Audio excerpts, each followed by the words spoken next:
Hello दोस्तों, कैसे हैं आप लोग। तो welcome back to my YouTube channel. दोस्तों, आज हम बात करने वाले हैं एक फ्रिज रेफ्रिजरेटर के बारे में। बहुत ही सहायक बनता है और जिसके माध्यम से हम अपना खाद्य पदार्थ को उसमें रखते हैं और ठंडी गर्मी सब जगह पे इसको यूज करते हैं। क्योंकि कोई कोई होता है फ्रिज को बंद कर देता है, कोई कोई होता है फ्रिज को चालू कर देता है। जब चाहे हमको ठंडा चाहिए तो हम फ्रिज को ऑफ कर चालू कर देते हैं, तो वो कई घंटे लगा देता है कूलिंग करने में। तो लोग समझ नहीं पाते हैं और फ्रिज को जब ठंडा कर लेता है तो फ्रिज को बंद कर देता है। तो ऐसा बिल्कुल नहीं करना चाहिए। देखिए, हर फ्रिज में, चाहे नॉन इन्वर्टर फ्रिज हो जो आज पुराना फ्रिज था, आज चाहे वो इन्वर्टर फ्रिज हो जो कि आजकल आ रहा है, तो सब में एक फंक्शन दिया होता है जिसमें ये स्विच लगा होता है। देखिएगा यहाँ पे ये स्विच दर्शा रहा आपको ऑफ, लो, हाई। तो किसी किसी में नंबरिंग आ जाता है 1 2 3 4 5 6 और किसी किसी फ्रिज में यहाँ पे पाया जाता है ये, और किसी किसी फ्रिज में यहाँ पे पाया जाता है। हर फ्रिज के मॉडल के हिसाब से कहीं यहाँ आता है, कहीं यहाँ आता है।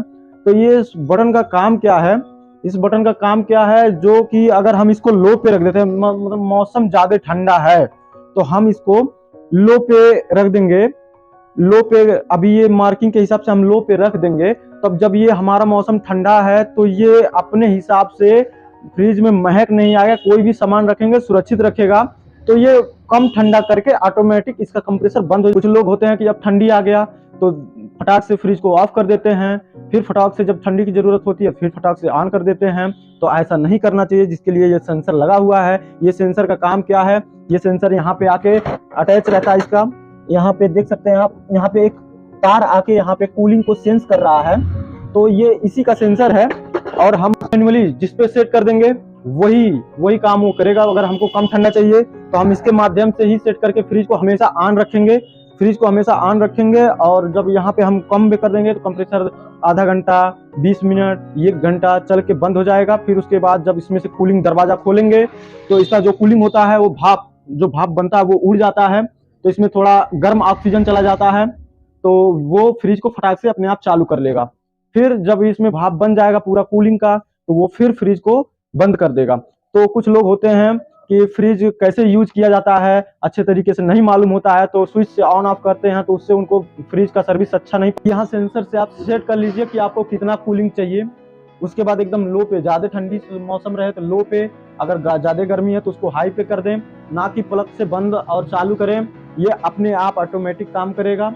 और काफी लोग यही नहीं जानते हैं, तो सोचते हैं कहीं हमारे फ्रिज का गैस ना खत्म हो जाए, इस वजह से वो फ्रिज को बंद रखते हैं और यूज नहीं कर पाते हैं। जिसके लिए यहाँ कंपनी दे चुकी है सेंसर, ऑटोमेटिक सेंसर, जो कि आपको कूलिंग जितना हिसाब से चाहिए आप उसको सेट करके आप अपने फ्रिज को पर देखने को नहीं मिलेगा आपको। तो आपके फ्रिज में ये जाली जो है अंडरग्राउंड इधर दे दिया गया है और इधर दे दिया गया है, जो कि गर्म होता है। तो लोग सोचते हैं कि हमारा फ्रिज गर्म हो रहा है कहीं खराब ना हो जाए, तो बिल्कुल ऐसा डरने की बात नहीं है। आइए हम आपको दिखाते हैं। नॉर्मली डायग्राम बना के रखे हैं, यहाँ पे आपको हम बताना चाहेंगे।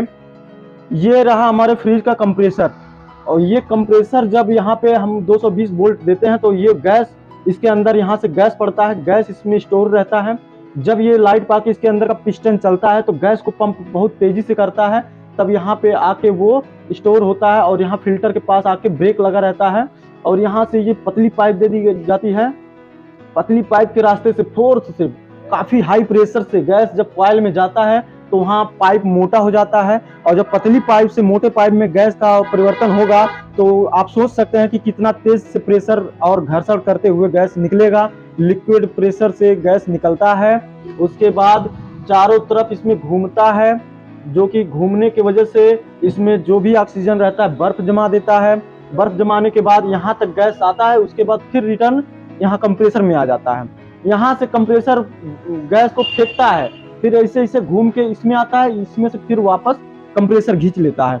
काफी लोग सोचते हैं कि जैसे हमारा गैस चूल्हा सिलेंडर किचन में काम करता है कि हम सिलेंडर लगा देते हैं और हमारा गैस खत्म होता रहता है और चूल्हा जलता रहता है। तो काफी लोग, बहुत से लोग ये सोचते हैं कि हमने गैस भरा दिया, अब ये गैस धीरे धीरे फ्रिज को ठंडा करेगा और धीरे धीरे खत्म होता जाएगा। तो मैं बता दूं ऐसा बिल्कुल नहीं है। काफी जगह हमने ऐसा काम करते समय हमको काफी लोग बताए कि गैस कब तक चलेगा, कब तक चलेगा। मैं बता दूं गैस की कोई लिमिट नहीं होती है यार, 10 साल भी जा सकता है, 2 साल भी जा सकता है। अगर आपके फ्रिज में लीकेज है तो गैस 1 दिन भी नहीं चलेगा, एक हफ्ता भी नहीं चलेगा। अगर आपके फ्रिज में गैस लीकेज नहीं है, गैस भराने पे आपका 10 साल भी जा सकता है, 2 साल भी जा सकता है। वो ऐसा नहीं है कि आप अगर रातों दिन फ्रिज को आप ऑन रखे हैं, ये समझ में आ गया होगा कि फ्रिज का गैस जाते जाते फिर वापस कंप्रेसर में आता है। ऐसा नहीं है कि एक तरफ से गया वो खत्म हो गया, ऐसा नहीं है, क्योंकि फ्रिज में ज्यादा गैस होता नहीं है, बहुत ही कम गैस होता है फ्रिज में। और कभी कभी यहाँ जंग लग जाने की वजह से पाइप लीकेज हो जाती है। कभी कभी यहाँ पे लोग आइस छोड़ाने के चक्कर में चक्कू लगा देते हैं। तो कभी कभी ये हीटिंग होने की वजह से अपने आप, जैसे एक पहिए में हवा कम हो जाता है बगैर पंचर के, तो वैसे ही गैस भी कभी कभी अपने आप कम हो जाता है। फ्रिज के साइड में गर्म हो रहा है तो मान लीजिए आपका फ्रिज जब चलता है, गैस उसमें रनिंग करती है, तो फ्रिज की बॉडी हल्की गर्म हो जाती है। वही करीब 45-48 डिग्री टेम्परेचर गर्म हो जाता है, 55 डिग्री तक चला जाता है। उतना गर्म होना चाहिए, तब जाके आपका फ्रिज ठंडा करता है। लेकिन बात यह है कि ये गर्म क्यों होता है, यहाँ पे कंप्रेसर लगा हुआ है, इसमें गैस होता है। अब जब ये गैस को कंप्रेस करेगा, मतलब गैस को पिस्टन से जब पंप करेगा, तो गैस इस पाइप के माध्यम से, आप ये सब पाइप है, आप देख सकते हैं इसमें ये पाइप, इसमें होल है।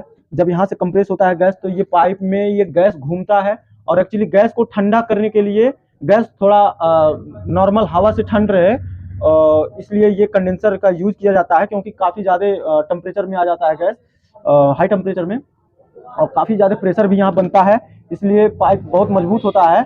और इसमें से फिर जब यहाँ से डिस्चार्ज होता है तो ये फिल्टर पर जाता है। ये फिल्टर के माध्यम से देख सकते हैं ये कितनी पतली पाइप है।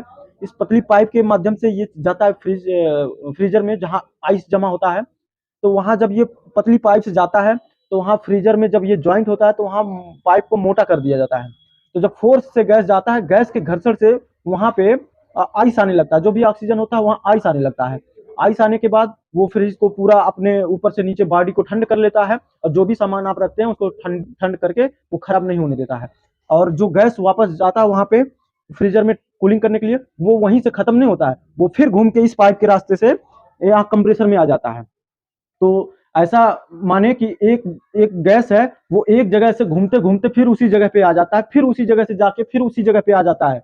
तो अब लोग सवाल करते हैं कि गैस हमारा खत्म क्यों होता है, तो मैं बता दूं खत्म इसलिए होता है कि गैस में खत्म होने का कारण यह है कि यहाँ पे देख सकते हैं ये पाइप में जंग लग चुका है। जंग लगने के कारण इसमें कहीं ना कहीं हल्का सा माइनर सा लीक हो जाता है। लीक होने की वजह से कभी कभी किसी का गैस 6 महीने में खत्म हो जाता है, किसी का गैस 2 साल में खत्म होता है। अगर वही लीक नहीं रहता है, किसी का तो 2 ही दिन में खत्म हो जाता है। अगर वही लीक ना रहे तो फ्रिज में 10-10 साल तक गैस जाता है।